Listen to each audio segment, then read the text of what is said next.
Hey everyone, and welcome back to my channel, and welcome back to Sundays at Tiffany's. For those of you who are new here, I upload every Sunday and Tuesday, so make sure you hit that subscribe button. Today I have some delicious sides for the holidays, as well as some delicious and easy desserts that everybody will love, remember, and talk about, trust me.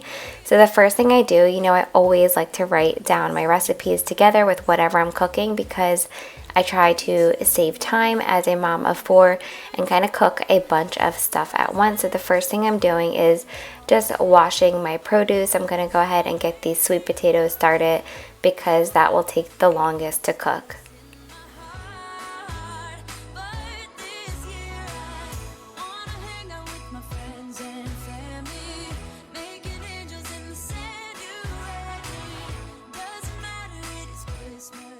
So now I'm just going ahead and washing the broccoli for our broccoli and cheese casserole. You guys know a lot of like broccoli and green bean casseroles and stuff like that require condensed canned soup.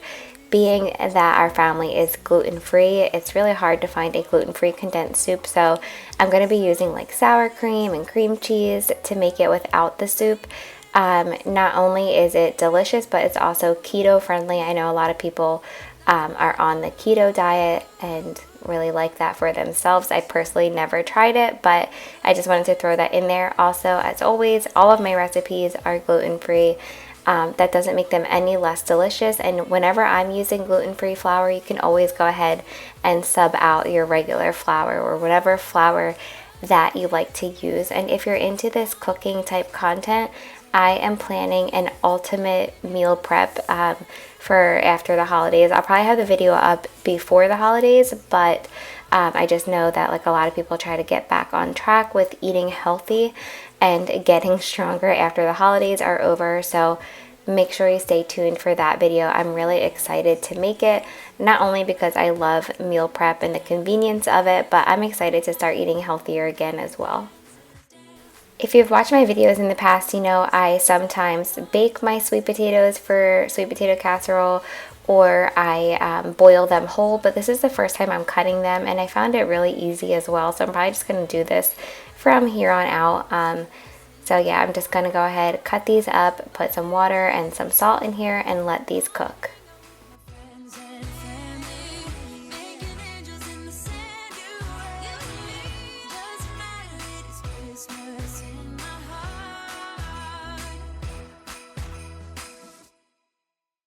It's cold outside, but the fire keeps us warm.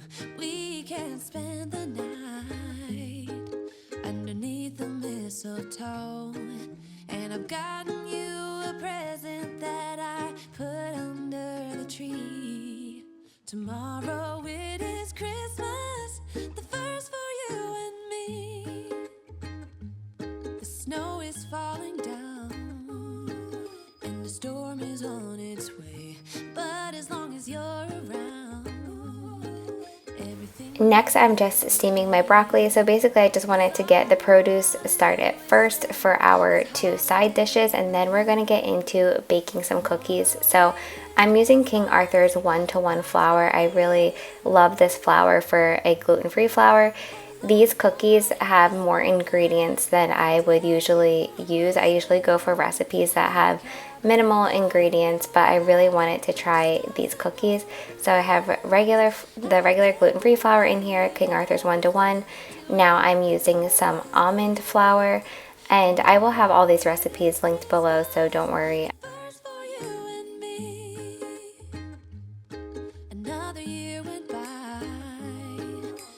Difference this time is that ever since July, I've been happier than Alright, so now that I have all my dry ingredients there, I'm just going ahead and doing some wet ingredients. I'm using some coconut oil here. Ella loves to bake with me. If you watch our family vlogs, you know whenever she sees the KitchenAid mixer, she gets so excited. So anyway, I just did butter and coconut oil in here, and then I'm going to cream it together with some sugar.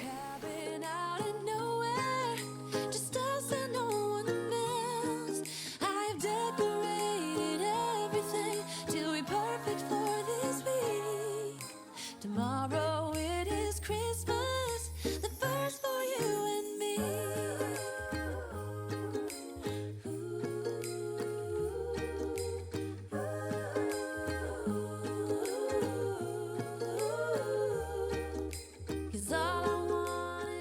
So I mix that together, and now I'm just going ahead and adding 2 eggs.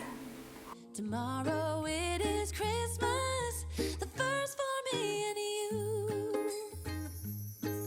I've longed for this moment to have you for myself. Once that is all mixed together, you're going to add in your dry ingredients, and you're going to do it, the recipe says to do it 3 different times. I think I did it maybe 4 different times, just depending on how it was all mixing up together. I'm going ahead and saving as much of this dough as I can, and then we're going to put it in the fridge for 1 hour. But before we do that, we're going to add in some of our chocolate. So these cookies are like a peppermint chocolate cookie, if you didn't get that from the intro. So I'm using these Ghirardelli chocolates. These are my favorite. I absolutely love these.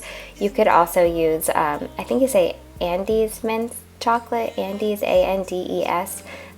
People have used those in their recipes as well, but this is just like one of my favorite chocolates, so that's why I'm using this. You can feel it in the air that every child got their hearts filled up with joy. Yes, it's Christmas all around. So this has to sit in the fridge for at least an hour. You can also leave it in there overnight as well. It's up to you if you want to make that ahead or not. And then now that this is all refrigerated and done, I'm setting my timer for an hour and checking on my sweet potatoes and broccoli. They are perfectly cooked. So I'm going to drain the sweet potatoes and take out the broccoli and get started on our sweet potato casserole. Is a time to cheer. Let our loved ones, our family and friends have a Christmas with so much love. Now that that's all drained, we are adding our milk, some butter, and what is your favorite brand of stick butter to use? I didn't realize that my butter was fake that I was using until you guys told me that. We're adding brown sugar, some pumpkin pie spice, which this is the first time I've ever used pumpkin pie spice in my sweet potatoes. And then we also added a little bit of vanilla. I'm just going to go ahead and mash that up. I love this new, it's like a potato masher, but it's also used for like cooking ground meat, and I just love this. I got it on Amazon. Outside, hear the Christmas choir sing, Merry Christmas to you.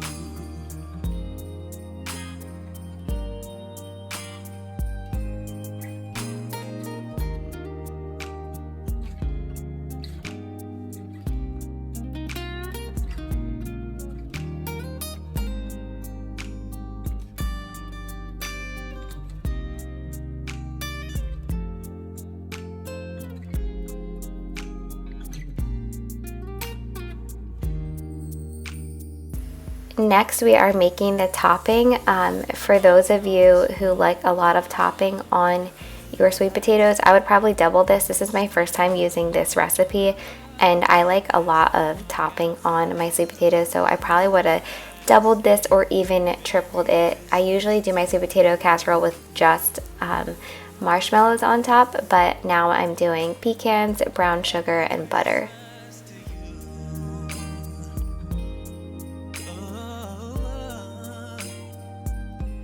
Before I go ahead and bake that, I'm going to make our broccoli casserole, because what works out nicely about all of these recipes is that they all cook on 350 degrees, so I can go ahead and cook everything together.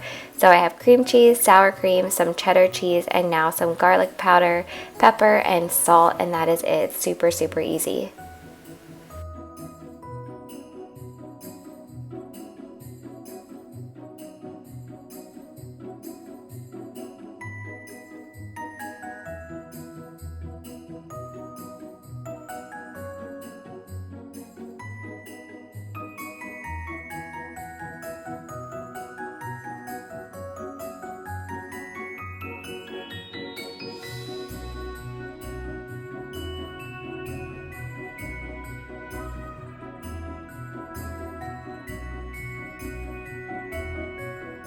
Now that everything is mixed together, I'm just topping it with some mozzarella cheese because I ran out of cheddar cheese, but this was delicious this way as well. The more cheese, the better in my opinion. And now we're getting started on our fudge. So basically, I'm just melting some milk chocolate with sweetened condensed milk. And a lot of recipes call for semi-sweet. Just use whatever chocolate you like. This bark is always a huge hit at all of my like holiday family gatherings. Everybody absolutely loves it. So it's kind of like a fudge, like this is how you would make fudge as well, but we call it a bark just because I make it super thin and add lots of toppings. And the toppings that I add in this are what kind of makes it special, and that is because you get the sweet and salty. We're adding potato chips and pretzels. Like, how delicious.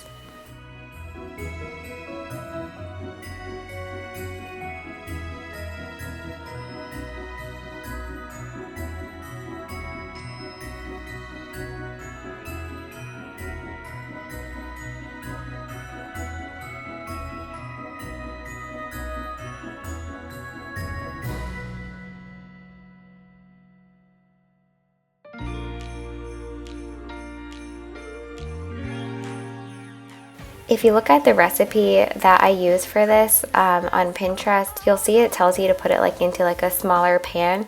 However, I learned my lesson in the past. You want to make this as thin as you can so people aren't like breaking their teeth trying to eat it.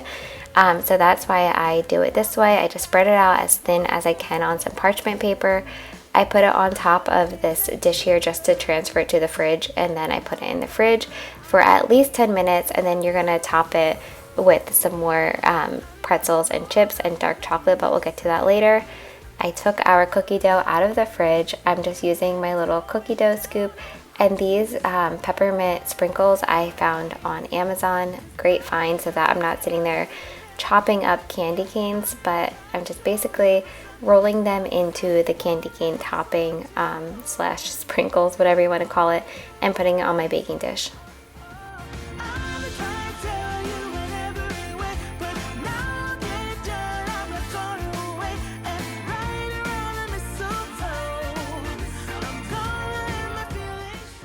So like I mentioned earlier, everything is cooking on 350 degrees, which I love because you can cook everything together. I'm just going to go over to my Alexa and set a timer for each different thing with the name so I know when to take everything out. This is a really good hack, super easy, and I know a lot of you have Alexa as well, but everything came out absolutely delicious. The kids and I loved everything. Which is a huge plus. That I think that my kids actually like broccoli, but adding cheese and garlic to it really steps it up. Clearly, Chris liked it as well. It's going down on Christmas Day. 'Cause I'm trying to tell you in every way. Yeah, I'm trying to show you, but somehow felt I wanna have someone to hold. Walking through the falling snow. I'm trying to tell you in every way, but now get it done. Alright, before we finish here, we're taking our fudge back out, adding some more chips and some more pretzels on top. And basically the glue to hold the chips and pretzels on here is to melt some more chocolate on top. So we use dark chocolate, it just makes it like next level. To melt the chocolate that you're going to put on top, you're going to microwave some morsels in a bowl. You can do 20-second increments. I do 30-second increments in the microwave. Take it out, stir it, put it back until it's like the consistency that I want. It depends on how strong or powerful your microwave is, but I really think the dark chocolate brings it to the next level, and it is absolutely delicious. If you make one thing from this video, it has to be this, and I promise you everyone will love it.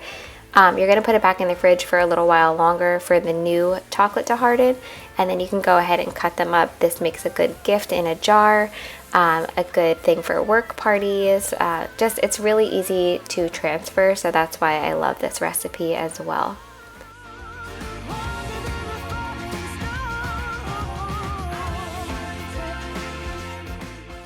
So I hope that you all enjoyed this video. Please don't forget to subscribe and give this video a thumbs up. I think next week my video is going to be like a mommy and me newborn postpartum morning routine. Now that she's going to be 3 weeks old, I feel like we actually have a routine down. And then we're going to be doing some meal prep and some Christmas prep videos. So thanks so much for watching. And here is what was going on that you didn't see.